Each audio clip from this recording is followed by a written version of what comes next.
जगत प्रवाह, लेखक बालकृष्ण भट्ट। यह एक ललित निबंध है। इसमें भावों और विचारों के साथ दूरदर्शिता अनुपम है। अपने आसपास की स्थिति परिस्थिति, लोगों की मानसिकता, व्यवहारिकता से चिंतित होकर यह निबंध बालकृष्ण भट्ट जी ने लिखा है कि व्यक्ति दिन पर दिन अधिक बुद्धिमान होता जा रहा है, लेकिन विचार शक्ति कम होती जा रही है। अगर बुद्धि और विवेक साथ साथ चलते हैं तो जीवन का आनंद अधिक आता है। जीवन की सार्थकता पर ध्यान दिलाते हैं। मानव जीवन के लिए सिर्फ उपलब्धि काफी नहीं है, बल्कि उपलब्धि किस रास्ते से प्राप्त की है, यह अधिक महत्वपूर्ण है। जगत प्रवाह का मतलब है दुनिया का बहाव। दुनिया पानी के जैसे आगे बहती जा रही है, लेकिन इस बुद्धिवादी युग में वैज्ञानिकों ने ऐसे ऐसे आविष्कार कर लिए हैं कि समुद्र, झरने और नदियों का पानी आगे बढ़ने से रोक सकते हैं। संभव है कि पानी उल्टा बहने लगे, लेकिन कोई अब तक ऐसा पैदा नहीं हुआ जो दुनिया को आगे बढ़ने से रोक सके। सरल शब्दों में कह सकते हैं कि बीता हुआ समय वापस कोई नहीं ला सकता। कोई कितना भी बड़ा आविष्कारक हो जाए, वैज्ञानिक हो जाए, वह बीता हुआ समय वापस नहीं ला सकता है। आगे वे कहते हैं कि नदी, झरना कहाँ से शुरू हुआ है, कहाँ खत्म हुआ, कहाँ खत्म होगा, यह सब अपने तेज अकल से पता कर सकते हो, लेकिन इस दुनिया को जान पाना कठिन है कि कब से कहाँ से शुरू हुई और कब और कहाँ खत्म होगी यह दुनिया। लेकिन नहीं कर सकते, क्योंकि इस अनुसंधान या खोज का उद्देश्य पैसा कमाना, धन अर्जित करना है या यश प्राप्त करना है। मतलब यह कि पैसा कमाने के इरादे से किए काम में ईमानदारी नहीं है। रुपए कमाने का लालच है और लालची होने के कारण ही हम देख रहे हैं कि धन संपत्ति के लिए भाई भाई के खून का प्यासा है। जैसे जैसे आप संसार की सच्चाई को जानने समझने की योग्यता बढ़ाओगे, अपने आप समझ में आने लगेगा कि यह रुपया पैसा जिसके लिए हम भाई बंधु से लड़ रहे हैं, बेईमानी कर रहे हैं, यह हमको नहीं चाहिए। यह रुपया पैसा आपको भौतिक सुख देगा, लेकिन आराम नहीं देगा। इन पैसों से नरम बिस्तर तो खरीद लोगे, लेकिन नींद नहीं खरीद सकते। तब ही अपने आप को जान पाओगे कि कौन हो, आपका इतिहास क्या है। जगत प्रवाह केवल एक एक दिन आगे बढ़ना नहीं है।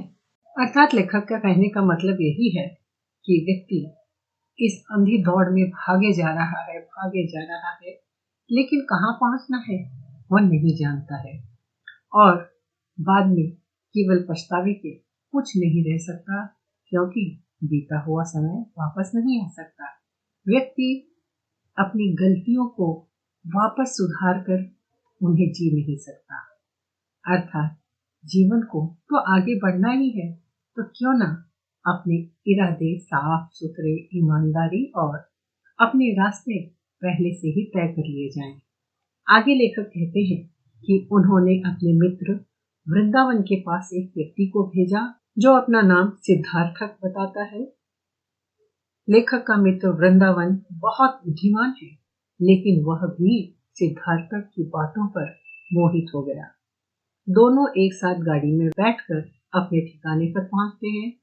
वृंदावन सिद्धार्थक के लिए व्यवस्था करने के लिए अपने नौकर को कहकर चले जाते हैं, लेकिन नौकरों की कम्युनिटी की ओर संकेत करते हुए लेखक कहते हैं कि यह भी दुनिया का प्रवाह है, बहाव है, कि आंख बचाकर चोरी मस्खरी तब तक करते रहो जब तक मालिक को पता न चले, और जब चोरी पकड़ा जाए तो शांति शांति की मांग करते हैं।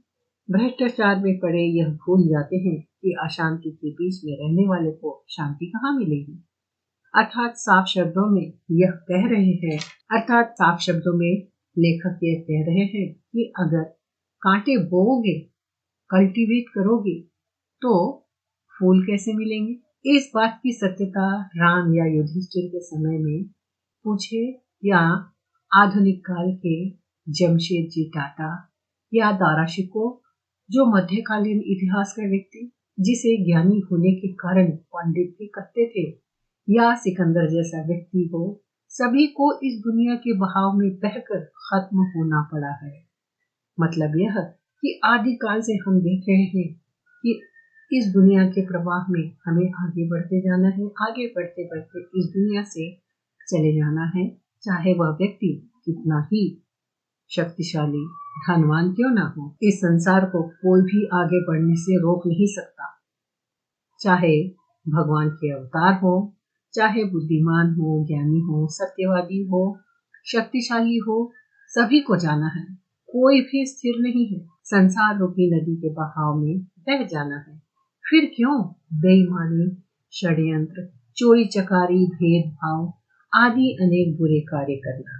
यही लेखक संदेश दे रहे हैं जगत प्रवाह का, कि प्रवाह में अगर बहना है तो ऐसे बहो कि आपकी नाव ऊपर ऊपर चलती रहे, पानी में डूब ना जाए, ऊपर ऊपर चलती लहरों पर मचलती उछलती अपने गंतव्य पर, अपनी मंजिल पर पहुंच जाए। इतना ही नहीं, यह प्रवाह या बहाव है, वह एक दो व्यक्ति या देश ही नहीं, पूरी दुनिया को बहा ले जाएगा। पुरानी से पुरानी परंपरा, सभ्यता सभी खत्म हुई, कुछ सिर्फ कहानियों में ही बचे हैं, और जो दुनिया के इस प्रवाह को समझ चुके हैं वे आज भी इस प्रवाह में हैं, आज भी बह रहे हैं। इस बात का हम इस तरह भी अर्थ लगा सकते हैं कि अगर हम इतिहास देखें तो हम देखते हैं कि कुछ महानुभाव, कुछ चरित्र, कुछ व्यक्तित्व ऐसे हुए हैं कि वे इस दुनिया में आज शारीरिक रूप से नहीं है, लेकिन विचारों में आज भी विद्यमान है, और यही विचार जो विद्यमान है वो उन्हीं के कारण आज भी इस जगत प्रवाह में बह रहे हैं। अर्थात अगर हम दुनिया को समझ जाते हैं तो अपने आप को गलत रास्तों पर बचाना ही मनुष्य होने की परिभाषा है। आगे लेखक कहते हैं कि पुराने आर्य लोगों ने दुनिया के बहाव को त्रिपुण विभाग माना। इसका अर्थ है कि वह भाग जहाँ कोई षड्यंत्र बेईमान न हो और भगवान स्वभाव के अनुसार प्रकृति। इसका अर्थ है कि वह भाग जहाँ कोई षड्यंत्र बेईमानी न हो और मानव स्वभाव के अनुसार प्रकृति अपना कार्य करे, सतोयुग होता है। मतलब यह है कि अप्राकृतिक वस्तुओं का निर्माण करना सात्विक भाव हो, प्रत्येक व्यक्ति अपने विकास में स्वर्ग के सुख का अनुभव करे, प्रकृति के प्रति कृतार्थ रहे, निरंतर प्रगति करते रहे और इस सच्चाई, लगन, श्रद्धा, प्रेम में कोई कमी न हो।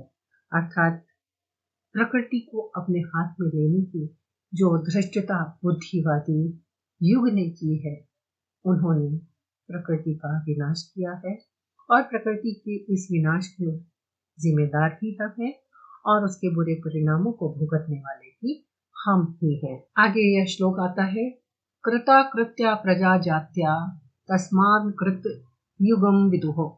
इस श्लोक का अर्थ है कि यही उन्नति, तरक्की, सभ्यता, उदार भाव, स्वच्छंदता जो चाहो कहो। इस प्रकार मनुष्य को प्रकृति के प्रति अपने भावों को रखते हुए तरक्की करना है। भारत का इतिहास देखें तो भारत पर अनेकों आक्रमण हुए, तोड़ने मरोड़ने के प्रयास हुए, फिर भी सतोगुण का उदय हुआ है। जब से सतोगुण की धीरे धीरे हानि हो रही है, वह रजोगुण है। रजोगुण में ही प्रमाद, नशा, आलस, प्यास, लालच, स्वार्थ, भेदभाव, ईर्ष्या, हिंसा सब कुछ बढ़ता जाता है। विलायत में रजोगुण बहुत फल फूल रहे हैं और रजोगुण की समाप्ति के साथ तमोगुण का जन्म होता है, तो राग, द्वेष, बैर, फूट, ईर्ष्या, द्रोह, हिंसा, पशुता, चालाकी, धूर्तता आदि का जन्म होता है। यहाँ पर हम देखते हैं कि लेखक ने सन 1930 के आसपास ही इस बीमारी को पहचान लिया था कि तमोगुण को ही जो दुनिया का परम सुख मान रहे हैं, वे नरक के प्राणियों से भी अधिक तुच्छ है। लेखक ने भारत की पराधीन भूमि को भी धिक्कारा है। समाज में अगर कोई बुराई है तो उसे सिर्फ बातों से दूर नहीं किया जा सकता, उसके लिए कर्म करना पड़ता है। लेकिन प्रवृत्ति के दोष में बहुत शक्ति होती है, केवल भाषण देने, लेख लिखने से कुछ नहीं होता। प्रवृत्ति के नियम अर्थात एक दूसरे की भ्रष्ट प्रवृत्ति को देखकर सभी उसे अपनाने की होड़ में लगे हों, लेकिन ऐसे स्वभाव से इस भव सागर से पार नहीं हो सकते। इसके लिए मनुष्य को धैर्य, धीरज, पेशेंस रखने की जरूरत होती है। यह महाभारत के वान पर्व में दर्शाया गया है कि धैर्य ही एक नाव है जिससे इस भव सागर को पार किया जा सकता है। अंत में लेखक कहते हैं कि मनुष्य की 5 इंद्रियां ही इस भव सागर का जल प्रवाह है। इसके पार जाना है तो धैर्य की नौका पर सवार होकर जाने से इस संसार से मुक्ति मिल जाएगी। तो इस प्रकार हम देखते हैं यह जो निबंध है उसका सारांश यहाँ पर पूरा होता है और मुख्य रूप से लेखक यही कह रहे हैं कि हर मनुष्य को अपने जीवन में आगे बढ़ते जाना यह प्रकृति का नियम है। कोई वापस नहीं जा सकता। अपनी गलतियों का सुधार करके उस बीते हुए समय में नहीं पहुंच सकता। गलतियों का सुधार करके वह आगे बढ़ सकता है, यह सोचकर कि वह उन गलतियों को दोहराएगा नहीं, लेकिन वह समय वापस नहीं आएगा। अर्थात एक मनुष्य के लिए यह उचित है कि वह अपने जीवन को पहले से ही प्लान करे, सोचे और उस जगत प्रवाह में अच्छी से बहता चले।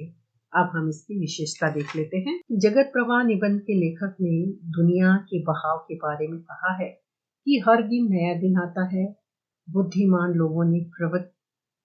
लोगों ने प्रकृति की अधिकांश चीजों को अपने हाथ में ले लिया है, लेकिन बीते समय को वापस लाने की योग्यता नहीं ले पाए। कार्य के पीछे कोई ना कोई होलिस्टिक एम नहीं होने के कारण, अर्थात कोई पवित्र उद्देश्य न होने के कारण आपसी बैरभाव और दुर्बुद्धि, खराब बुद्धि का जन्म होता है। भारत का उदाहरण देते हैं कि दुनिया के प्रवाह को कोई नहीं रोक पाया, चाहे अवतारी हो, बुद्धिमानी हो, ज्ञानी हो, धनवान हो या शक्तिशाली हो, सभी को प्रवाह में बह जाना पड़ा है। सतोगुण, रजोगुण, तमोगुण उत्तरोत्तर आगे बढ़ रहे हैं, लेकिन धैर्य मनुष्य का सबसे बड़ा साथी है जो इस भाव सागर से पार उतारेगा। जगत प्रवाह को रोका नहीं जा सकता, इसीलिए उसके साथ बहने के लिए सचरित्र होकर आगे बढ़ना ही उचित है। यह संदेश लेखक निबंधकार इस निबंध में देते हैं कि जगत प्रवाह मनुष्य के जीवन की पहचान है, कि आगे बढ़ना ही मनुष्य का जीवन है, वापस लौटा नहीं जा सकता। सारांश और विशेषता के बाद अब हम एक अंकीय प्रश्नमाला की ओर बढ़ते हैं और यह एक अंकीय प्रश्नमाला प्रश्न पत्र में सबसे पहला प्रश्न होता है, जिसमें आपको पूरी किताब में से 10 प्रश्न दिए जाते हैं, जिनके उत्तर एक शब्द या वाक्यांश में लिखना होते हैं। अगर एक शब्द में लिखने से उत्तर पूरा होता है तो आपको पूरा वाक्य लिखने की जरूरत नहीं है। तो पहला प्रश्न है, लेखक ने किसके साथ अनुसंधान करने की सलाह दी? चौकसी। लेखक के अनुसार आत्मगौरव और धर्मचरण किससे सधता है? रुपए। लेखक के अनुसार आत्मगौरव और धर्माचरण किसके लिए है? रुपए के लिए। लेखक ने तपस्वी, मनस्वी, संयमी को किसे देख के फिसलते देखा है? रुपए। लेखक ने सिद्धार्थक को किसके पास भेजा? वृंदावन। वृंदावन शुरू में सिद्धार्थक को कैसा पुरुष समझता है? अद्भुत। वृंदावन को किसका घमंड था? लियाकत। लोग कौन सी रीति से सिद्धार्थक कहकर पुकारते हैं? साधारण। वृंदावन ने बाबू साहब देखभाल के लिए किसे कहा? नौकर। योग्याभ्यासी वेदांती मन को मारकर क्या पुकारते हैं? शांति शांति। पुराने आर्यों ने प्रवाह को क्या कहा है? त्रिपुण विभाग। प्रकृति के सब काम स्वभाव के अनुसार होने से किसका उदय हुआ? सतयुग। सतोगुण में हानि होने से किसका उदय होता है? तमोगुण। लेखक के अनुसार विलायत में कौन सा गुण बढ़ रहा है? रजोगुण।